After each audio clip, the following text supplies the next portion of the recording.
سورہ کا نام ہے تحریم. تحریم کا مطلب ہوتا ہے حرام کرنا یا کسی چیز کو حرام قرار دینا. تو چلیں سب سے پہلے اس کے الفاظ پر ہم غور کرتے ہیں. یا، جیسے کہ آپ کو پتا ہے یا کا مطلب کیا ہوتا ہے؟ اے، جسے آپ انگلش میں کہتے ہیں او. اسے ہم حرف ندا کہتے ہیں، یعنی کہ یہ ایک ایسا حرف ہے جس کے ذریعے سے ہم کسی کو پکارتے ہیں، یعنی کہ کسی کو بلاتے ہیں. جیسے آپ کہتے ہیں یا اللہ، تو کیا مطلب ہوتا ہے؟ اے اللہ. تو یا یہاں پر کیا ہے؟ حرف ندا ہے، یعنی کہ ایک ایسا حرف ہے جس کے ذریعے سے کسی کو پکارا جاتا ہے یا کسی کو بلایا جاتا ہے. اب جس کو پکارا جاتا ہے یا جس کو بلایا جاتا ہے اس کو ہم کہتے ہیں منادا. کیا کہتے ہیں؟ منادا. تو یہاں پر منادا کون ہے؟ النبیو ہے، یعنی کہ نبی کو پکارا جا رہا ہے.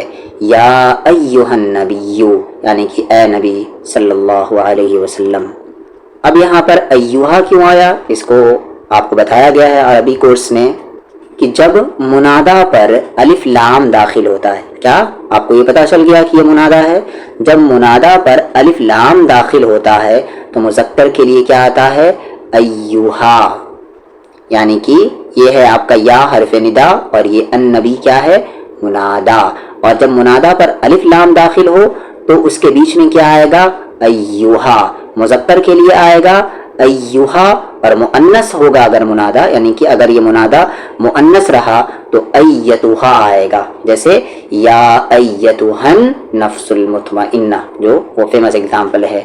یا ایھا الانسان. ایھا کیوں آیا؟ کیونکہ آگے جو الانسان ورڈ ہے وہ کیا ہے؟ مذکر ہے. یہاں پر ایھا کیوں آیا؟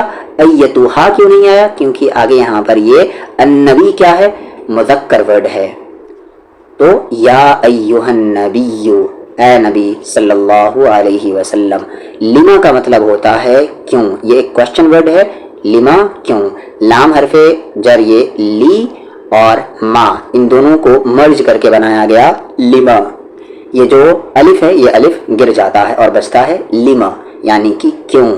تو حرمو، آپ حرام کرتے ہیں. ما، اس کو جو. احلّ، اس نے حلال کیا. کس نے حلال کیا؟ آگے یہاں پر نام آ گیا. احلّ اللہ، حلال کیا ہے اللہ نے. یعنی کہ اس کو، جس چیز کو اللہ نے حلال کیا ہے. لکا، آپ کے لیے. لا کا مطلب لیے، کا مطلب آپ کے، یا آپ کے لیے یا تمہارے لیے. اگلا ورڈ ہے تبتغی، آپ چاہتے ہیں. یہ باب افتعال سے ہے. ابتغیا یبتغیو ابتغاین، اس کا یہ اوریجنل فارم ہے. اور استعمال کیسے ہوتا ہے؟ ابتغا یبتغی ابتغاءن، یعنی کہ چاہنا. باب افتعال میں کیا ہوتا ہے؟ کسی چیز کو اہتمام سے کرنا. تو یعنی کہ آپ اہتمام سے چاہتے ہیں. تو اور جستجو کرنا بھی ہوتا ہے اس کا میننگ. تو تبتغی، آپ چاہتے ہیں. مرضات، رضامندی، دلجوئی یا خوشی. ازواجک، اپنی بیویوں کی. واللہ، اور اللہ. غفور، بہت بخشنے والا ہے، بہت معاف کرنے والا ہے. رحیم، بہت رحم کرنے والا ہے، ہمیشہ رحم کرنے والا ہے. قد کے بارے میں جیسا کہ آپ کو بتایا گیا ہے کہ یہ کیا ہے؟ حرف تحقیق ہے، یعنی تاکید کے لیے آتا ہے. اس کا مطلب ہوتا ہے بے شک، یعنی کہ اس میں کوئی شک نہیں. یقیناً، تو قد، بے شک، یقیناً. فرض اللہ، اللہ نے مقرر کر دیا ہے. فرض کیا ہے؟ فعل ماضی ہے، واحد مذکر غائب ہے. فرض یفرض مصدر ہے فرضاً، یعنی کہ فرض کرنا، لاگو کرنا، مقرر کرنا، یعنی اس نے مقرر کر دیا ہے. فاعل شو ہو گیا تو اللہ نے مقرر کر دیا ہے. لکم، آپ کے لیے. تحلت ایمانکم، تو تحلت یہاں پر کیا ہے؟ مضاف ہے. حلل یحلل کا مصدر ہے. اس کے معنی ہے گرہ کھولنا، کھول ڈالنا، یعنی کہ حلال کرنا. تحلت، کھولنا، یا جسے آپ کفارہ کہتے ہیں. ایمانکم، تمہاری قسموں کو، تمہاری قسموں کا. واللہ، اور اللہ. مولاکم، مولا ہے تمہارا، یا آپ کا، وَهُوَ الْعَلِيمُ الْحَكِيمُ، اور وہی ہے خوب جاننے والا، خوب حکمت والا۔ یہاں پر دیکھیں محمد صلی اللہ علیہ وسلم کے اخلاق کا ہمیں پتہ چلتا ہے، اور یہ کہ وہ محمد صلی اللہ علیہ وسلم اپنی بیوی کی دل جوئی کے لیے، خوشی کے لیے ایک حلال چیز کو اپنے اوپر حرام کر لیتے ہیں۔ ابھی پوری بات سنیں، آگے ایسا نہ ہو کہ یہاں پر آدھی بات سن کر اپنے دل میں کچھ فیصلہ کر لیں۔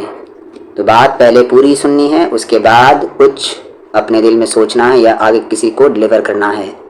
جہاں تک ہوتا ہے میں سمجھانے کی کوشش کرتا ہوں۔ تو سورۃ التحریم ایک مدنی سورہ ہے، اس میں 12 آیتیں ہیں اور 3 رکوع ہے۔ سورۃ الطلاق یعنی سورہ طلاق کی طرح سورہ تحریم میں یہ تعلیم دی گئی ہے کہ نفرت اور محبت دونوں طرح کے حالات کے اندر اللہ تعالیٰ کے حدود کی پابندی واجب ہے، یعنی اللہ تعالیٰ نے جو لمیٹیشنز بتائی ہیں اس کی پابندی ضروری ہے، اس کو کراس نہیں کرنا۔ پچھلے سورے میں یہ بتایا گیا کہ نفرت کے اندر کس طرح حدود الہی کی حفاظت کی جائے، اس سورے میں یہ بتایا جا رہا ہے کہ محبت کے اندر کس طرح اللہ کے حدود کی حفاظت کی جائے، یعنی کہ ہمارے اندر کسی کے لیے اتنا نفرت بھی نہیں ہونا چاہیے کہ ہم اس نفرت میں کیا کرے، اللہ کے حدود کو پامال کر دے، یا اتنی محبت بھی نہیں ہونی چاہیے کہ اس محبت میں ہم اللہ کے حدود کا خیال بھی نہ رکھیں۔ یعنی شوہر اپنی بیوی کی محبت یا اس کے جذبات کا پاس کرتے ہوئے کوئی ایسا کام کر بیٹھے جو شریعت میں جائز نہ ہو، یا بیوی کی دلجوئی کے لیے کوئی ایسا کام نہ کرنے کی قسم کھا لے جو کہ شریعت کے مطابق جائز ہو۔ اگرچہ یہ مضمون یہاں پر حضور صلی اللہ علیہ وسلم کی ذات کے حوالے سے بیان ہوا ہے، لیکن اصل مقصد اس سے امت کی تعلیم ہے۔ ظاہر ہے حضور صلی اللہ علیہ وسلم کے لیے تو یہ قطعاً ممکن نہیں تھا کہ آپ اپنی کسی بیوی کی دلجوئی کے لیے، کسی بیوی کی خوشی کے لیے کوئی خلاف شریعت عمل کرتے ہیں۔